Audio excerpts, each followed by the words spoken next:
Amigos, ¿cómo están? Bien, el día de hoy vamos a comentarles sobre el caso del congresista Paul Gutiérrez del Bloque Magisterial, quien habría implementado dos proyectos de ley utilizando íntegramente esta herramienta de inteligencia artificial llamada GPT. También vamos a comentarles sobre los beneficios y las limitaciones o riesgos que tendría la utilización de esta inteligencia artificial, específicamente del ChatGPT. Por otro lado, vamos también a analizar una publicación de la UNESCO referente a dilemas éticos que tienen que ver con la utilización racional en varios ámbitos de los servicios públicos y el Estado respecto a la inteligencia artificial. Finalmente, vamos a sacar algunas conclusiones respecto a lo comentado. ¿Qué es en este vídeo?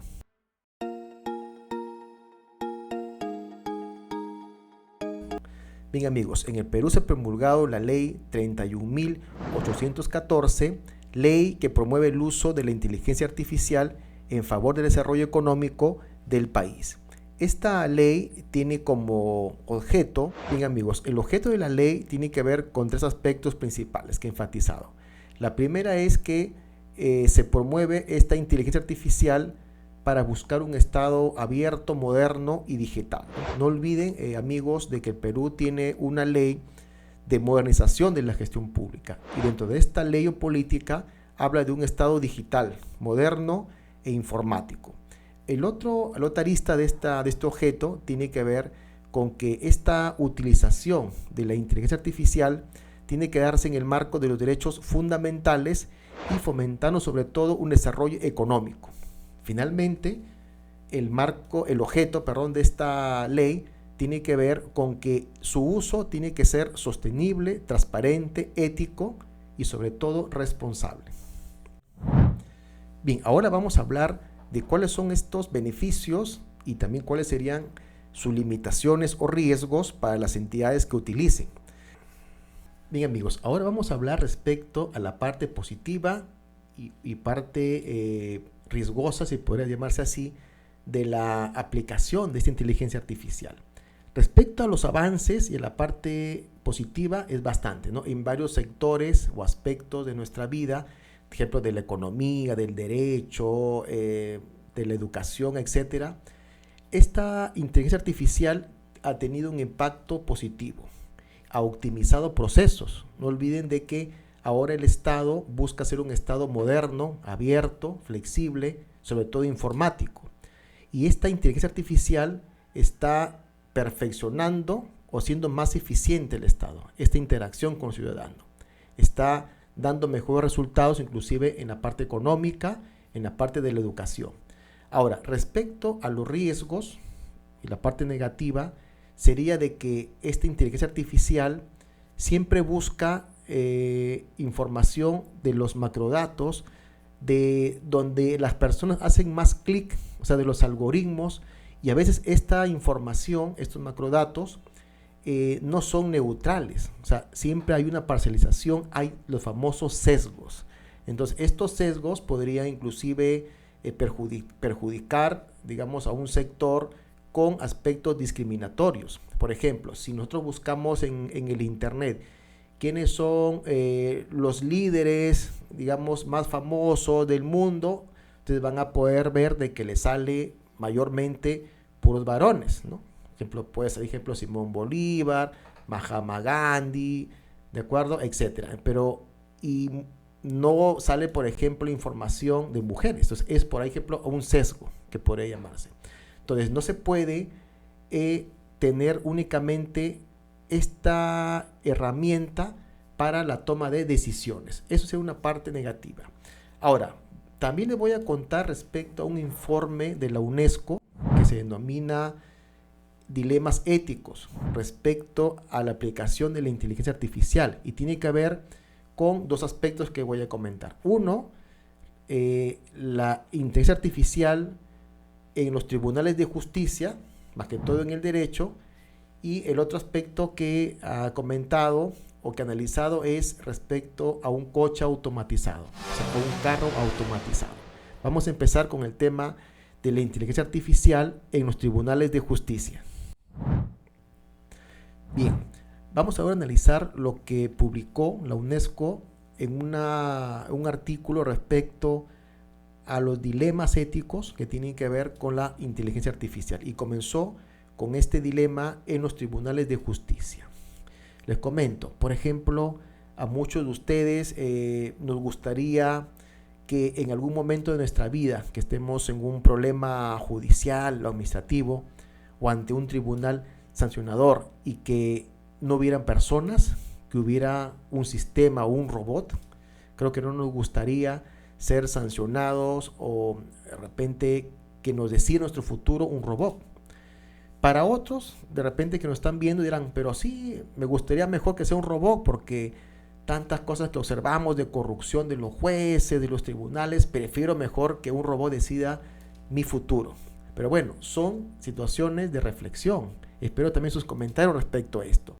Lo cierto es de que hay criterios que no pueden conferirse totalmente, digamos, a un sistema o a una herramienta informática. Para eso aún estamos las personas que tenemos esta capacidad de discrecional para poder emitir una decisión jurisdiccional que defina o que tenga efectos jurídicos a las personas y que sean dentro de todo en el marco de derechos fundamentales.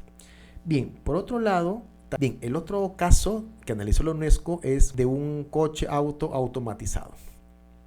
Ahora en la modernidad se adquieren los carros, los autos que tienen inteligencia artificial, o sea, que tienen esta capacidad de, por ejemplo, tienen sensores, por ejemplo, que alertan, se pueden estacionar solos o pueden avisar, por ejemplo, si están en el carril o no, si salen, etcétera. Tienen esta inteligencia artificial. Pero en ese análisis la UNESCO pone como ejemplo lo siguiente. Vamos a suponer que un conductor está bueno con su familia, conduciendo y pasa un niño frente de él y hace que pierda un poco el control. Aquí hay un dilema moral, un dilema ético, moral sobre todo, de ver qué hace el conductor. ¿Prefiere atropellar o prefiere salvar de repente a su familia? De repente, en el mayor de los casos, lo que hacen conductores, no, yo no voy a atropellar a ese niño. Yo voy a tratar de esquivarlo y en ese esquivarlo puede que el carro pues pierda el control y pueda chocar y pueda posiblemente lesionarse gravemente el conductor y la familia que viaja en el auto. Entonces, esa situación no puede ser analizada por, digamos, la inteligencia artificial. Por ejemplo, vamos a suponer que un carro automatizado está viajando y pierde los frenos y está pasando una abuelita con su nieto. ¿Qué haría, por ejemplo, esta inteligencia artificial? Primero va a tratar de esquivar, pero si no puede, va a tener que llevarse uno de encuentro, bien a la abuelita o bien a su nieto. ¿Ustedes a quién creen que salvaría la inteligencia artificial? ¿A la abuelita o al nieto? O de repente, si no puede, si vamos a ponerle que no puede esquivar, de repente pasa de frente y se lo lleva de encuentro a las dos personas. Entonces, esta situación aún no puede ser trasladada como responsabilidad, digamos, a un carro automatizado. O sea, aún este tema, la inteligencia artificial no puede dar solución. Para eso están las personas. Bien amigos, como parte de las conclusiones, después de haber analizado y comentado sobre la inteligencia artificial, se puede decir que si bien es cierto, los estados están emitiendo senda normativa, legislación, donde se promueve la utilización de la inteligencia artificial, porque ya se dieron cuenta de que optimizar procesos en la economía, etcétera, en la educación, en todos los aspectos de la productividad de un estado, hace de que sea un estado moderno y que sea un estado eficiente. Entonces, tiene que promoverse la inteligencia artificial. Pero la conclusión también sería de que esta utilización tiene que ser en el marco ético. No olviden de que, bueno, aquí en el Perú hay una ley de ética de que tiene principios, sobre todo deberes de todo servidor público, incluyendo también congresistas, y tiene que ver con este deber de probidad, de idoneidad y sobre todo de veracidad.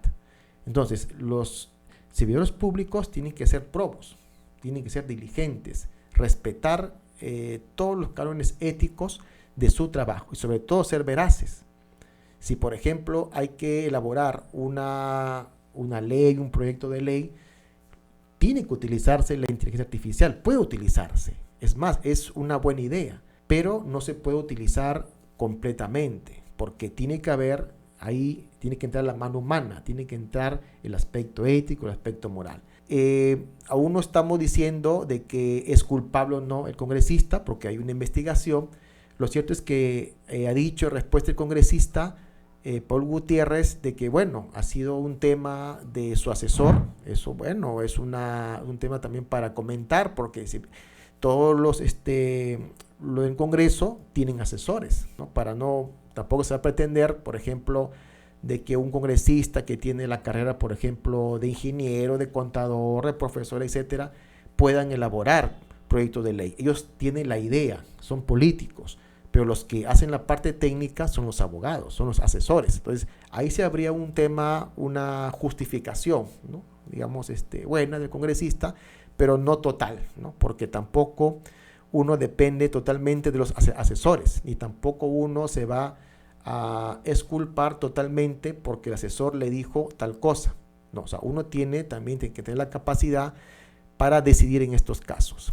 Bien amigos, si te ha gustado este video, por favor compártelo, coméntalo y sobre todo te voy a pedir que te suscribas al canal, es muy importante para poder seguir subiendo este tipo de información.